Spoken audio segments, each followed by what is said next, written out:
You ask Tiger to solve. This deals with linear equations with one unknown. The final result is x equals -10. Let's solve it step by step. Simplify the expression. Simplify the arithmetic.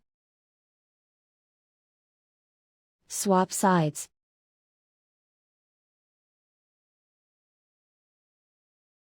Group all constants on the right side of the equation. Add 2 to both sides.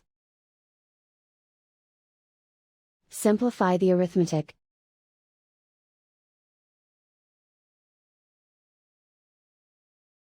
Isolate the x. Divide both sides by -0.3. Cancel out the negatives. Simplify the arithmetic. Move the negative sign from the denominator to the numerator. Simplify the arithmetic.